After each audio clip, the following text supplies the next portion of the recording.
Good day, TikTok.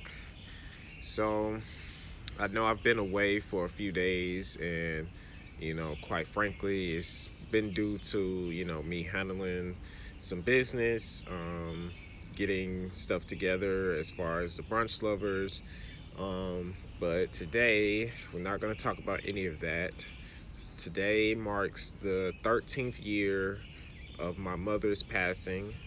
Um, It's also a very special day because I got a few people with birthdays today. My cousin is turning 21. A few friends that have birthdays today, so shout out to you guys. Um, but yes, I 13 years without one of the greatest mothers that I could have ever known, and to be honest, she wasn't just a mother to her own. She was a mother to all of my friends, those who all know Miss Ellison, that she was one to be very selfless and make sure that everyone eats, everyone gets something,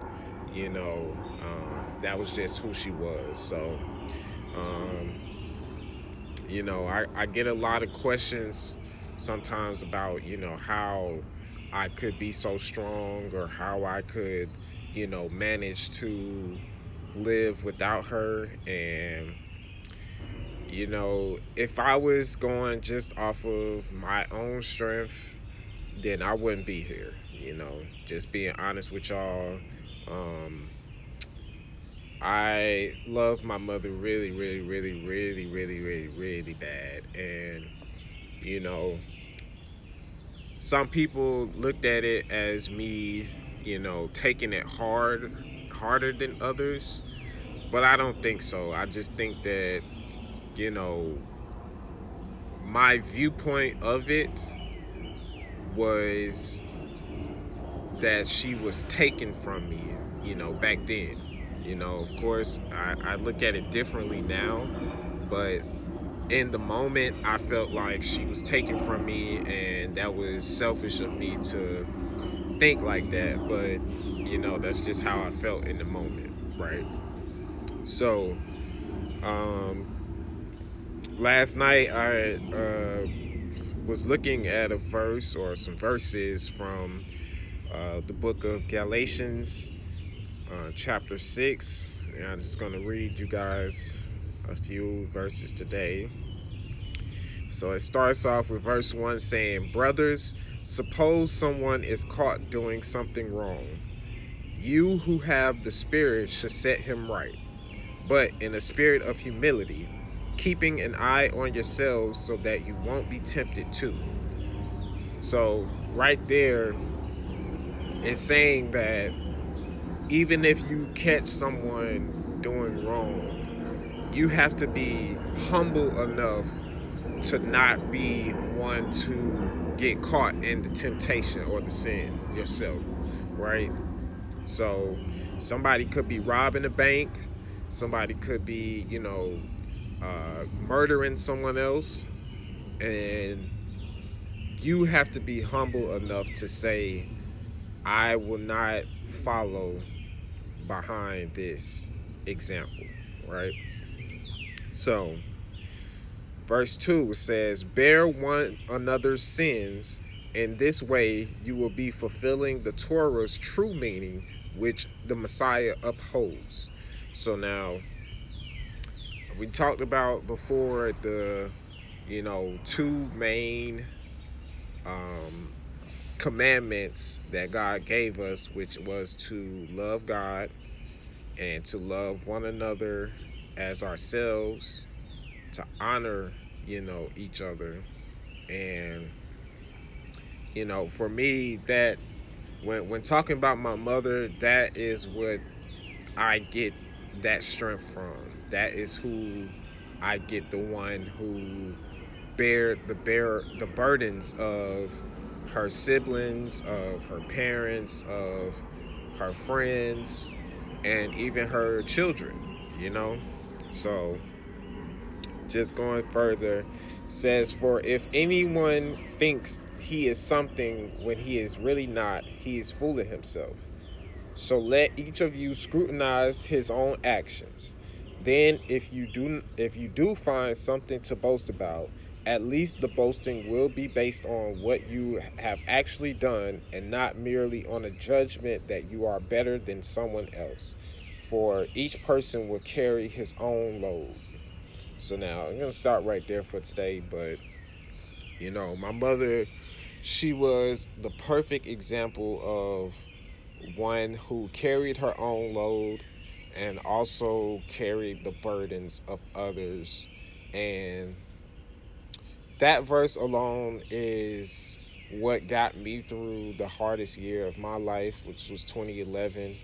And, just getting in and out of depression, losing people, losing a very core piece of my being was just the ultimate test of my faith in my eyes, because I could have used that to become the victim. I could have used that to set myself apart from my friends or anyone else. But to be honest, it would have been me isolating myself for no reason.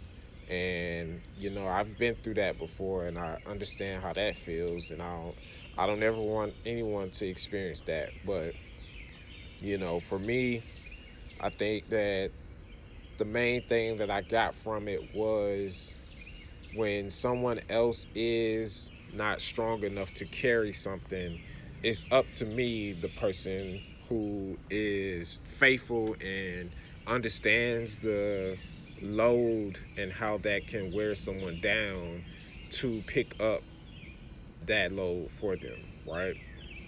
So now, when I was looking up the bearing of burdens, I saw that there's three steps, or three important things to recognize, as far as carrying the burdens.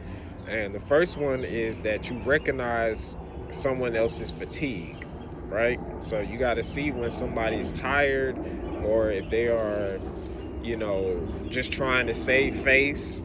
You have to be the one to understand that this person doesn't have to carry it alone. This person doesn't have to be strong enough by themselves.